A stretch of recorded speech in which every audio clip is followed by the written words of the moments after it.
Hello there everyone, and welcome to another review from Class 47 Peter. And I have a few new models to look at. Firstly we have this, a Hornby Royal Scot.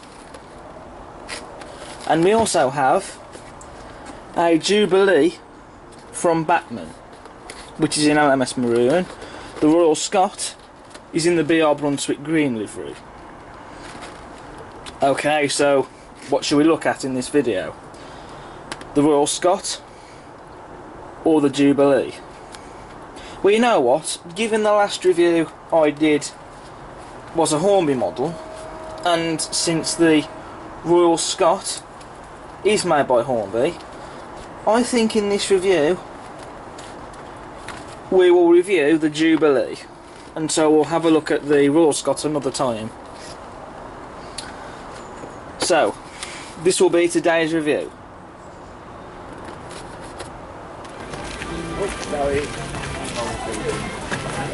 Oh, I'll take the start. Yeah. You're welcome.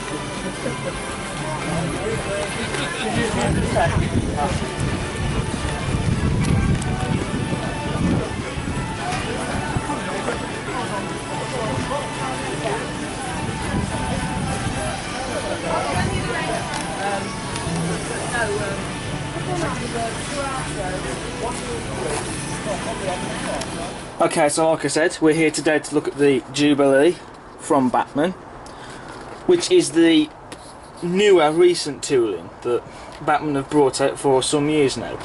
And so I finally have one, because the Jubilee I had before was the older tooling, when Bachmann first started making models. This is the updated tooling.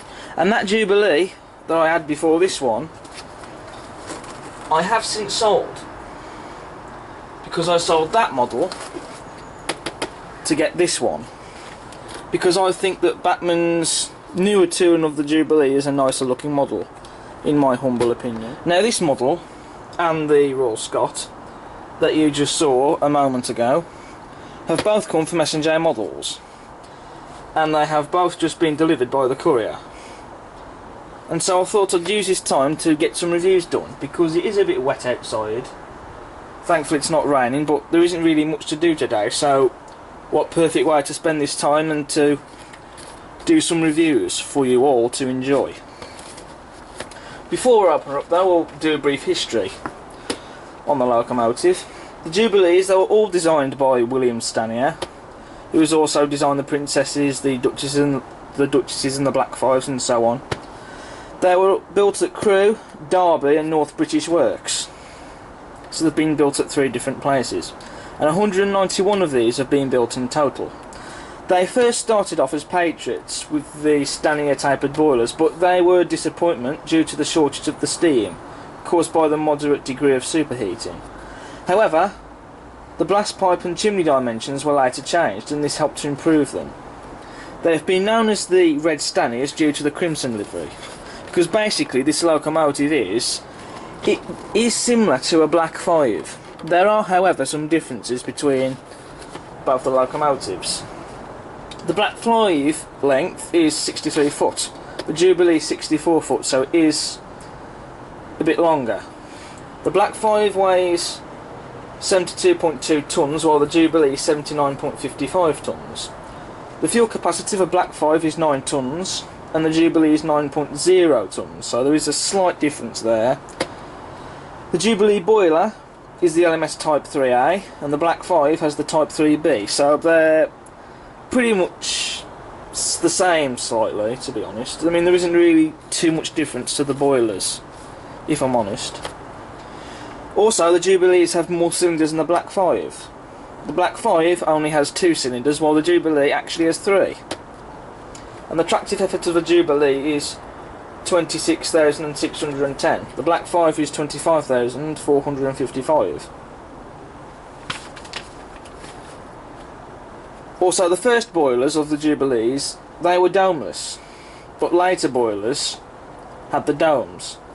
And the early boilers were affected by the number of tubes, apparently. So I've heard. It's not just the Jubilees that started off domeless. This has also been started off from the Black 5s, because when they first came out, their boilers were domeless as well. but then they laid out the domes. And 4 of these Jubilees have been preserved. All the rest have been scrapped. There's 45593, Cole Harper. 45596, I hope I've got Cole Harper's name right. I hope I have. If not, then don't have a go at me if I've got it wrong. Then there's 45596 Bahamas. 45690, or 45699, whichever you want to say, which is Leander. And 45699, Galeety. I hope I got that name right as well. I'm pretty certain I have, because I'm not very good when it comes to stuff like that, on occasion. I've seen Cole Harper and Bahamas. Leander and Galeety are the only 2 that I haven't seen. Cole Harper is a static exhibit because it's in need of a overhaul. And that loco is based at Tyseley, which you saw in the recent Open Day video, because I went there recently. I don't know if that loco is ever going to be overhauled anytime soon, but it is in need of a overhaul from what I understand. Bahamas is undergoing an overhaul at Tyseley and should be back into service sometime soon in the near future. Galeety and Leander, however, are in steam and they are running up and down the main line hauling rail tours, which is nice to see. It would be nice if the other 2 were up and running as well. Well, Bahamas is going to be. It's under overhaul. As for the other one, well, who knows what the future will bring. But anyway, enough of the chit chat. Let's get this model open, because I want to see what it looks like in the flesh. So we have 31187, which is the product code. It has a 21-pin DCC decoder, or socket should I say, because it does take a 21-pin decoder, but I don't care. And this Jubilee is 5664 and is called Nelson, in the LMS Crimson Lake livery, and it's got the Stanley attender. You can get some with the Fowler tenders, but I got this one with the Stanley attender because it's the one I wanted. So it's Bachmann's usual packaging that we got used to. Now you've got the brief history on the back. You can pause that and have a read of it if you want, but I don't need to read it because I've already given you some brief history on this class of loco, so I think that's more than enough on it. But there we go. I'm personally not a fan of the packaging, but that's just me. Then we'll take out the packaging itself. So there's the tray. Put that to one side. Sorry if I've accidentally kicked the tripod then. And then here we come to the instructions. That's the, well, spares care sheet I like to call it, because this part of the sheet here, see all these parts, I've talked about this before, but if you see all these parts here that got numbers by them, that's so if you lose a spare part or something should happen to it, you can actually order the spare part from Bachmann's spare service on their website. So I do not recommend you throw these in the bin because they are important. Because if you do lose them otherwise, then you're going to be in for a nightmare. Then on the back it's the instructions and care, running the model in, the curves it's suitable for, body removal and the tender removal, lubrication, adding on the detail parts, where to go, replacement parts, DCC decoder fitting and sound fitting, because you can fit this with sound if you want, but it's not something I'm going to bother with because I don't have DCC. So I'll put that to one side to go into the folder later with the rest of my instructions. Oh, that's peculiar. Why have they supplied 2 of these? Because I've already got one as you've seen, so I don't know why they've done that. Maybe it's a spare in case you lose it, which is good to see that they have done that. But then again, they haven't done it with other models I've had, so why do it with this particular one? I don't know, to be honest. I mean, I could be wrong, but it looks like one has been photocopied, perhaps. I don't know. Not that someone has photocopied it, maybe they did it and just supplied you with 2 as a spare or something, but I don't know.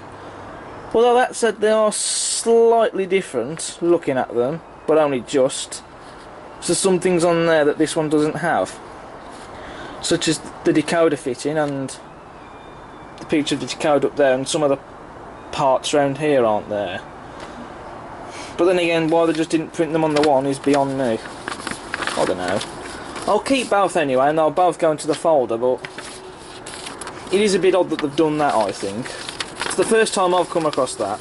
Well, it isn't actually, because Hornby did it with the HSTs originally until only recently with the Supply GB1, but that's the first I've come across Bachmann to have done that. So that surprised me. Then here's the warranty service and the maintenance care and the Collect Club flyer. Yeah, we've seen that all before. Nothing interesting there, to be honest. So we'll get rid of that. Oh, and we got this. Ah, now this did come from S&J Models, but I think it came originally from Hereford Model Centre. But it did definitely come from S&J, definitely. Yeah, it's got the Hereford Model Centre quality control on the back of the box. So it must have come from Hereford originally, obviously, that proves it.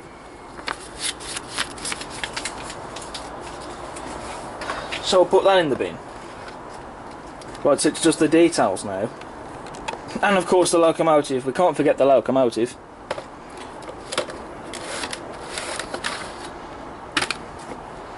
We'll take away the plastic cover. Now, look at these.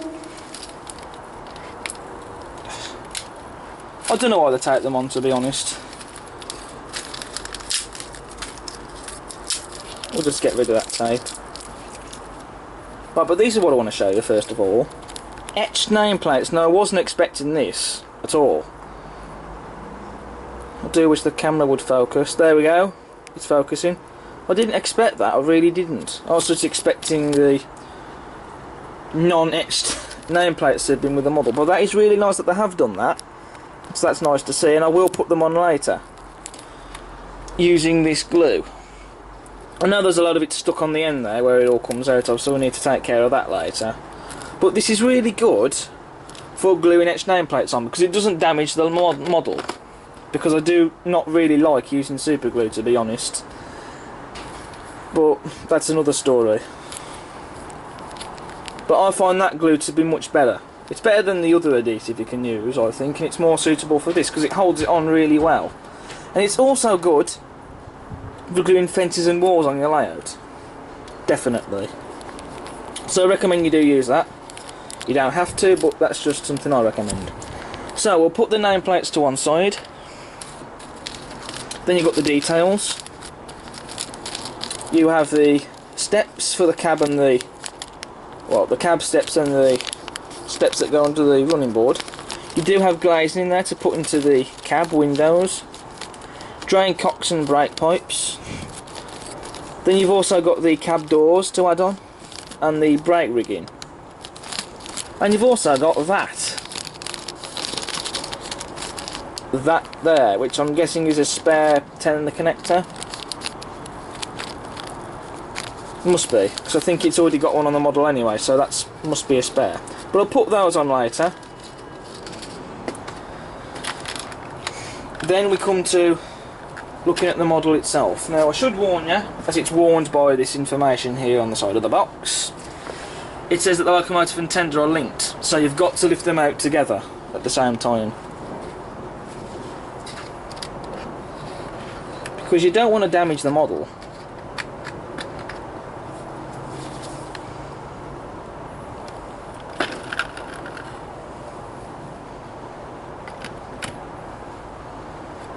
So we've just lifted her out.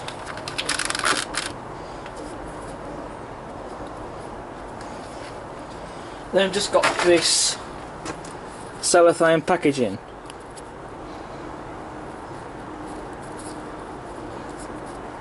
That they supply now. So I'll get rid of that. And so there's the model in all her glory. Right, now what I'm going to do for this review, I'm not going to disconnect the tender from the loco because, well, to be honest, for the past couple of reviews I've been separating the tenders, I seem to have done it well, actually. Well, than I would have thought I would have managed to do it. And I know I do normally would disconnect the tender from the loco because it is easier because holding both the tender and the loco together is a little bit tricky, but as it's gone down well in my reviews, I might as well stick with doing it in reviews from now. Although at some point I might disconnect the loco from the tender again, but I did it before because I find it easier to do, and it is, to be honest, but you know, that's not to say I won't do it again. But for now I'll probably just stick with holding the loco and the tender together, even if it is going to be a bit tricky. And it certainly is going to be the case with this model, I can see that already. But it's all going to be worth it. But there she is in all her glory. Wow. I mean, if you was to put this alongside the older tooling that Bachmann did, this tooling, it just blows the older tooling away.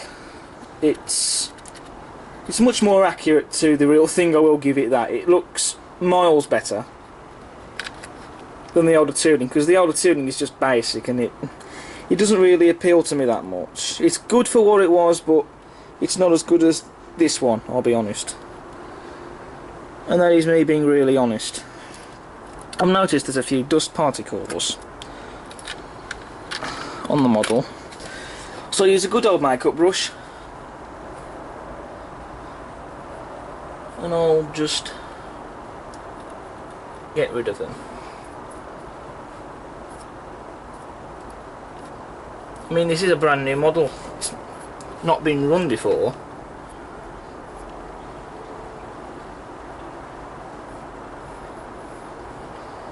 Despite the fact it came from S&J, yet you get the Hayford control leaflet in there, so clearly it's been second hand but it's never been run, so in that respect it's, well, it's more brand new than what you'd think it would be, if that makes sense.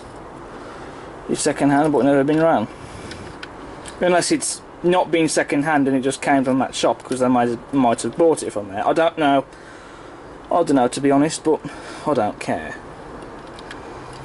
I'm more interested in the model. So, where do we begin? Well, first of all, the weight. It's heavy, it really is, but we need all the weight there, because without the weight she wouldn't be able to pull a thing. Never mind a single coach or a wagon. So the weight is important, because that's why we don't really see traction tyres anymore. So we have, I'm trying to be really careful here because I do not want any of this detail to snap off. But it won't, and I'll do the best I can of that. This is the third locomotive I have in LMS Crimson livery. And it would have been the fourth had the original Royal Scot model I owned didn't break. Because it did break and I was unable to repair it.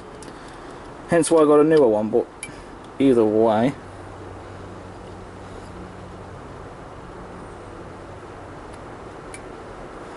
Yeah, it's just a bit of the sand rigging I touched there. I panicked for a second, I thought I'd snap some of it off. But anyway, so we have the NEM coupling there, the dovetail connector at the front. I will remove that later, but for now it's just going to be left on. Sprung buffers at the front. For those of you that like your sprung buffers, then you'll be happy with the model. There's rivets on the buffer beam like there should be. There's the hole for the brake pipe to go into.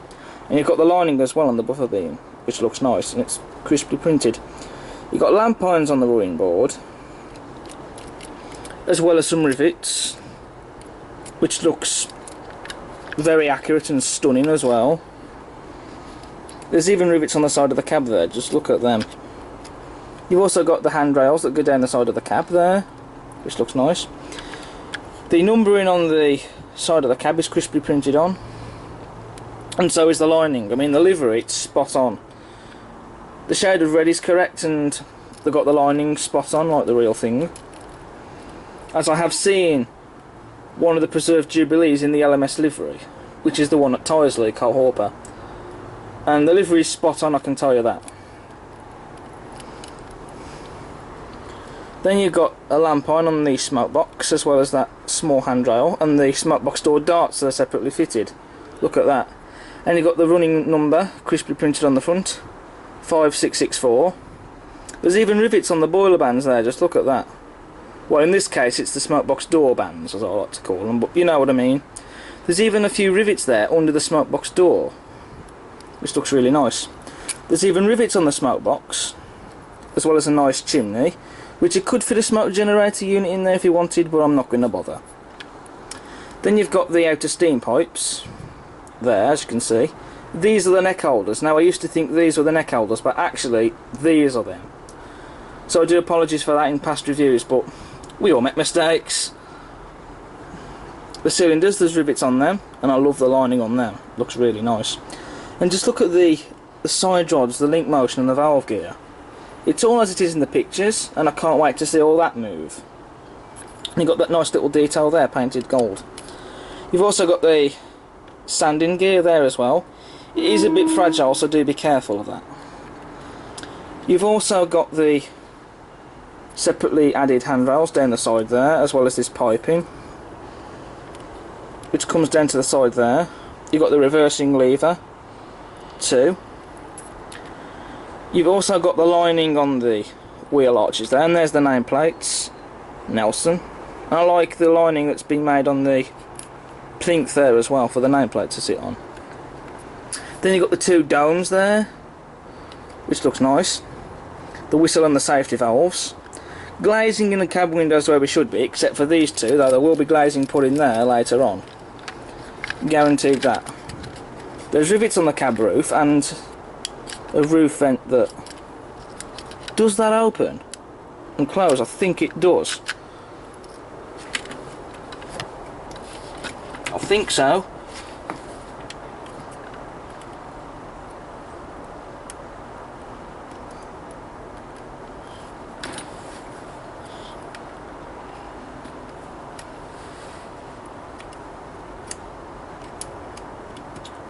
And if that's the case, yes, it does open, look at that. Now that's probably made history for this YouTube channel, because that's the first Bachmann locomotive I've come across that has an opening roof vent. It didn't need to open, but it's there and it looks nice. You've also got the footplate there. Let's just fold it over. I'll just try and fold that back down. Oh, it's flopped completely, but there we go. You can fit crew in there if you wanted to, but I'm not going to bother. Then just look at the cab detail in there. It's all painted.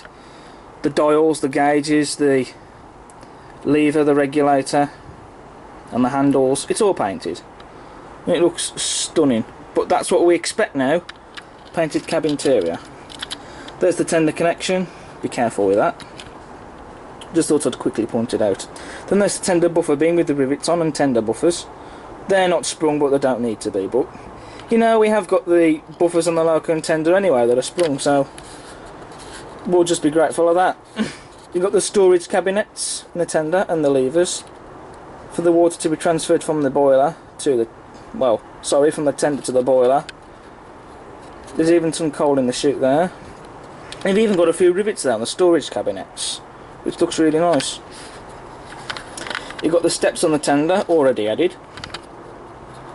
Rivets on the steps and the frames, as well as the springs and axle boxes, and you've got lining on them as well, which looks stunning. You've also got handrails separately put on and metal down the sides of the tender, which is what we want. Look at all those rivets on the tender, just how it should be. And again, the livery is spot on, because you wouldn't want a different shade of red, because that would just look wrong, and the purists would not be very happy about that. The lining is accurate as well, as everywhere on the loco. And the lettering is stunning, and it's spot on, they've got that right. That's another important thing. And it's in the right place as well. Then on the back you got the buffers again that are sprung like the front ones. Removable coupling. Rivets on the back of the tender and lamp irons, as well as these which act as steps to climb up onto the tender here to get to the water filler cap to fill it up with water. It's a 4,000 gallon tender, as says there, because the Stanier tenders were 4,000 gallon. The Fowler tenders that they originally had were 3,500. Then they've got this detail here, the water filler cap there, is also nicely detailed. It doesn't open, but it doesn't need to. And we can't really be greedy either. Now as for the core load, is that removable? I think it is. And it wouldn't surprise me if it was either, because that's what we get a lot of now. And it's what we expect, because we do expect the core to be removable.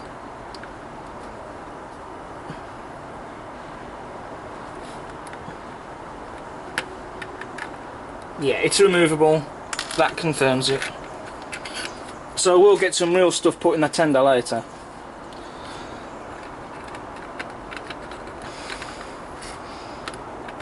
So I'll just put that back in the tender. Now, something else about this loco. We'll just spin it round and have a look at the other side. Detail though is pretty much the same, to be honest. Although, well, there is some slight different detail there, but it's pretty much more or less the same thing. Valve gear and link motion, side rods are the same, but you got this little detail there. Under the boiler and that there. That little small handle on that mechanism. Some sort of lubricator, I'm guessing, I'm not sure. And there's also some other smaller details there. On the running board, you know what I mean? But what I wanted to show you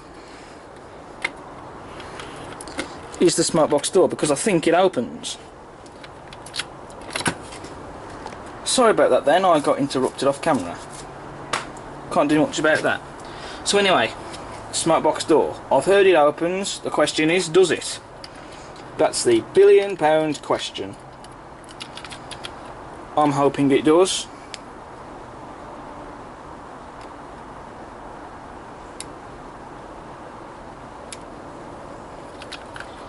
Well, it doesn't want to open when I'm holding it. What if I better just do it like this?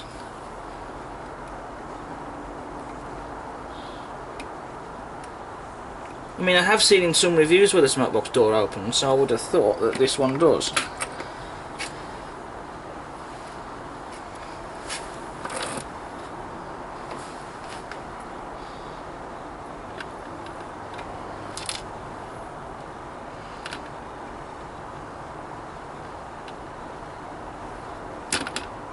Look, when I try and hold it, it doesn't seem to want to open, so my guess could be is that maybe this one isn't removable.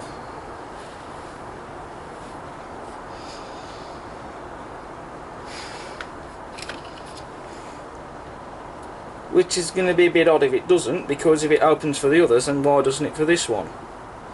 That's what I'd be asking myself.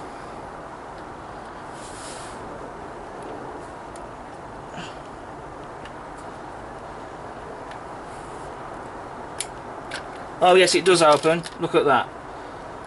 It was just fixed in tight.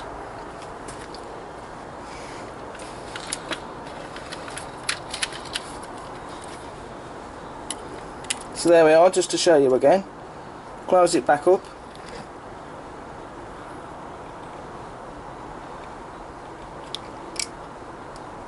And open it up again.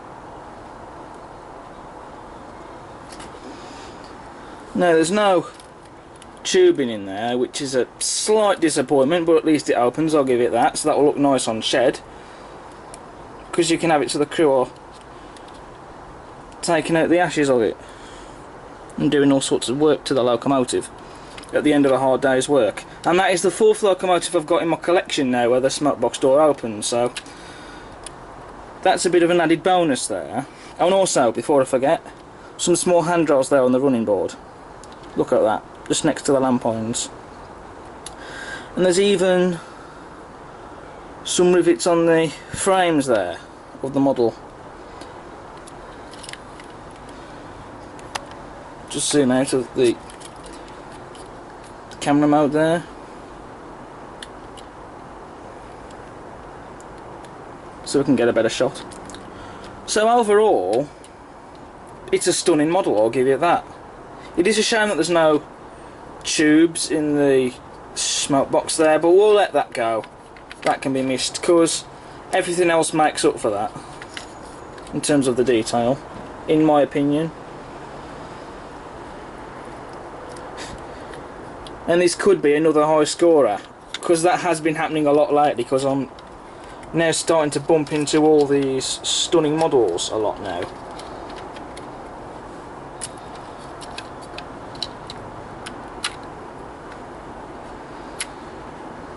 So just get a few close-up shots of her on camera.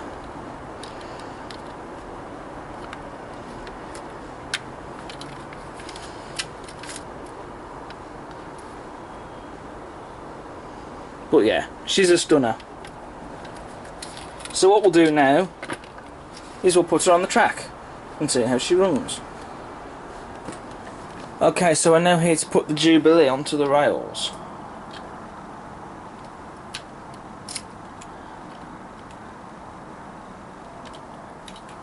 Just had to connect the tender then to the drawbar connector. One thing I will just point out, do be careful of the bogey, because of how freely it spins, but that's what we want it to be anyway, so we can go around corners, but do be careful of it when putting it on the track. Okay, so all wheels are on, so let's give her some juice. Well, let's give her a bit of a wiggle actually. Yeah, she runs. Oh. I hate it when that happens and stop on dirty track.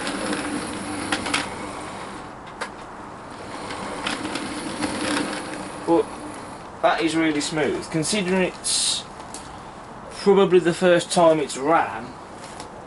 That's smooth.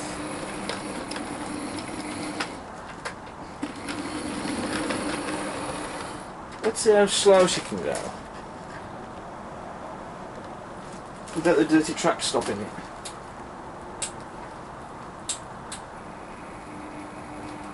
Oh yeah, look at that.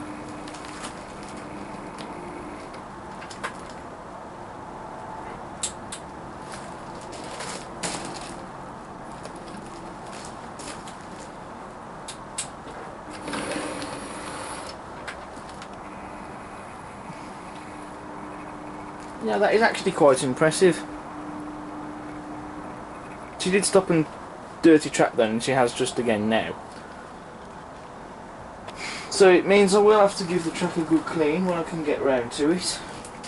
But either way, let's get her running.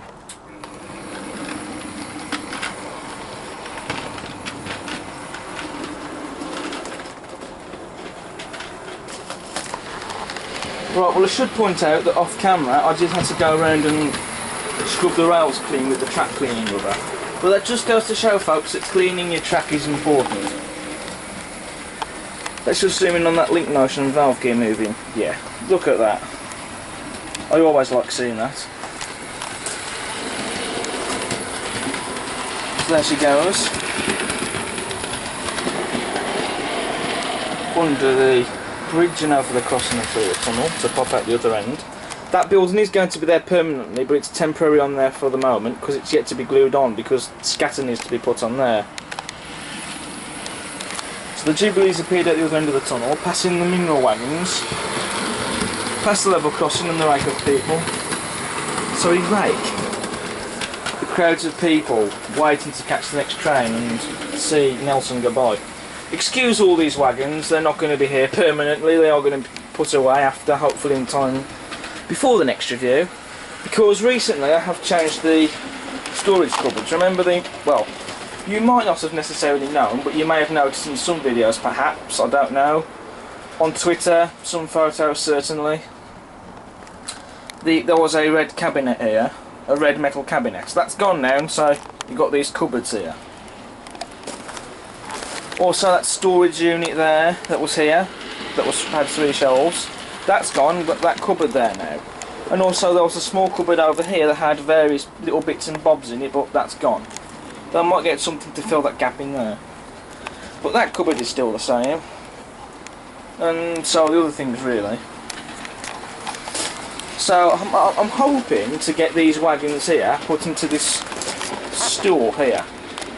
It's acts like a store, but you can store things in it as well, so that might be good to put some wagons in, I suppose. This box, it's not going to stay there, I'm going to move that over sometime. As for these Riker Seeker wagons, I'm not sure where I'm going to put them, but I will find somewhere for them to go. But anyway, back onto the Jubilee.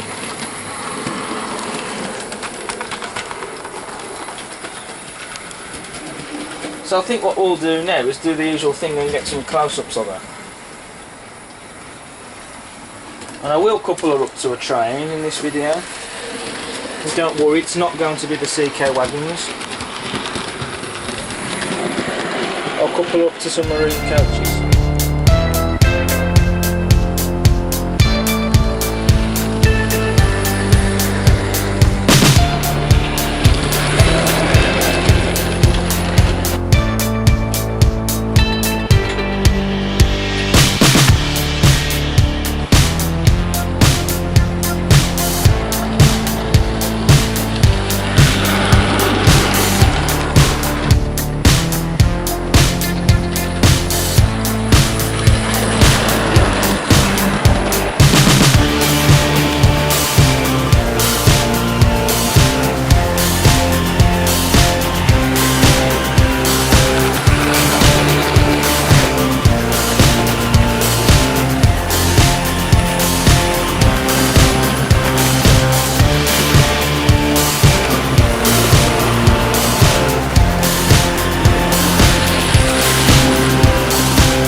Is coupled up to the rake of maroon coaches.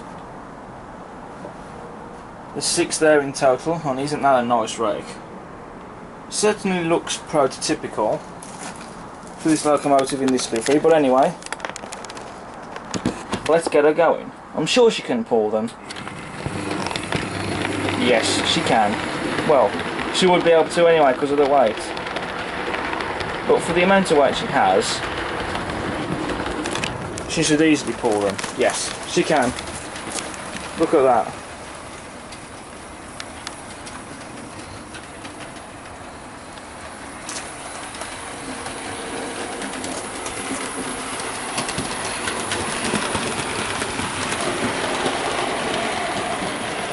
And that actually does make a nice train. Which what this formation is. It's not the locomotive, no. The locomotive is what pulls the train. If it's coupled up to coaches, for example, like these ones, or wagons like these mineral ones here, then that makes it a train. Excluding the coaches or wagons, then it's a locomotive. But the locomotive is also what essentially pulls the train.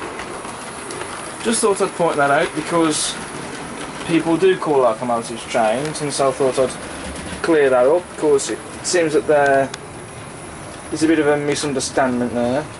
Dirty track then.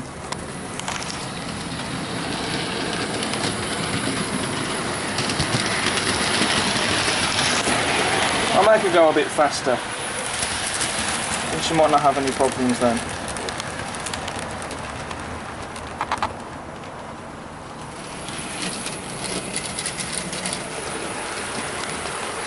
Yes, she's coping much better now.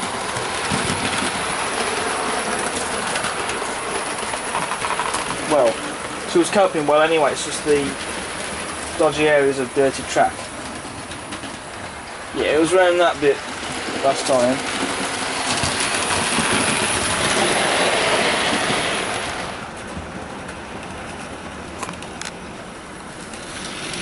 Yeah, no problems now.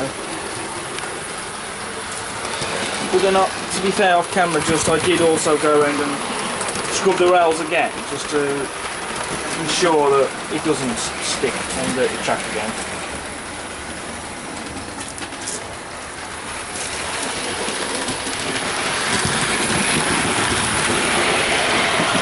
Before we get some close-ups of her, and before we come to a conclusion, what I am going to do is try and get a close-up shot of the link motion moving. It's going to be hard a bit here, obviously, because of the station, but Randy should be able to get it. Yeah, look at that.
But so the conclusion then, it really is a superb model, and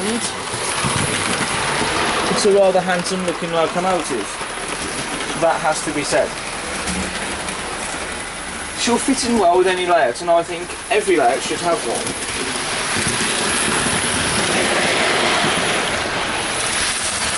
So, get one of these models, because you won't regret it.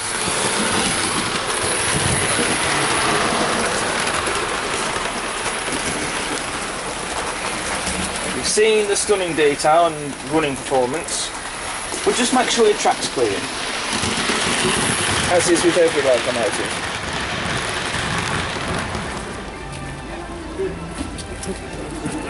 I like the road of the dick picture. I like the road of the dick picture.